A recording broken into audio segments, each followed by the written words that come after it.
Дүйнө чемпионатына чыгууга мүмкүнчүлүгүбүз калдыбы? Эмне үчүн Отто курама дароо эле Кыргызстанга кайтып, эс албай машыгууну баштады? Максим Лисицтин ордунан башкы машыктыруучулук милдетине Мирлан Эшенов келеби? Ассаламу алейкум, урматтуу достор. Биз YouTube тармагына да көп убакыт тыныгуудан соң кайра аттандык. Андыктан колдооңуздарды күтөбүз. Эгер сиздер даяр болсоңуздар, анда каналга катталып, лайктан баскан болсоңуздар, телефон экранын чоңойтуп алыңыз. Мен баштадым. Алгач эле кечеги Бириккен Араб Эмиратынан жеңилген соң оюнчарыбыз мекенибизге кайтып, тыныгуу албастан дароо машыгууларды баштады. Албетте бул нерсе оюнчу жана машыктыруучунун кыргыз эли алдында, күйөрмандар алдында карыз болгонун түйүндүрөт.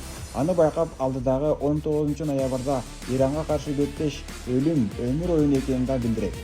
Ак Шумкар жакшылап даярданса жана Иранды жеңип же тең чыгып берсе, буга чейинки айтылган сындарды сындырып, өтө чоң бурулуш жасап берген болот. Анткени алда дагы 5 оюн бар. Эгер алардын жок дегенде 3 оюнду утсак, 9 упай топтой алсак, анда толук кандуу дүйнө чемпионатына чыгууга мүмкүнчүлүк жаралат.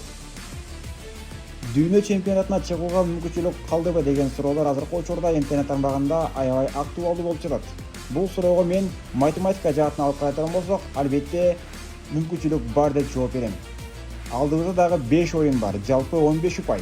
Анын 3 оюнун өз үйүбүздө болоорун эске алсак, мүмкүнчүлүк толук кандуу бар экендигин дагы эске салсак болот. Ал эми Максим Лисицтин ордуна башкы машыктыруучулук милдетине Мирлан Эшенов келеби? Бул суроого азырынча толук фактылар менен жооп жок. Негизи эле мындай жаңылыкты эч ким чыгарган эмес. Болгону күйөрмандар тарабынан сунуштар жана талаптар болгон.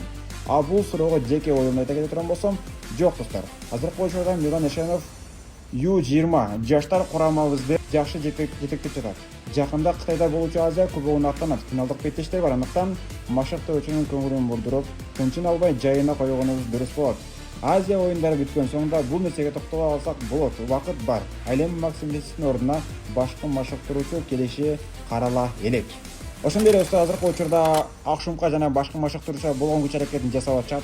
Биз аларды жек көрбөй, жаман көрбөй, миң баракет болсун, аларды колдоого алышыбыз керек. Эртеңки Иран менен боло турган беттеш негизги өлүм өмүр беттешибиз болуп бермекчи. Эгерде мына ошол беттеште биз болушунча Ак Шумкарыбызды 1-2 бөлүм дагы токтобостон колдоп, күйөрмандык кыла турган болсок, анда буюрса Ак Шумкар Иран менен тең чыгып же жеңип берет деген ишеним бар. Эгерде мына ушундай жыйынтыктар боло турган болсо, анда толук кандуу алдыдагы оюндарга өтө чоң бурулуш болуп бермекчи.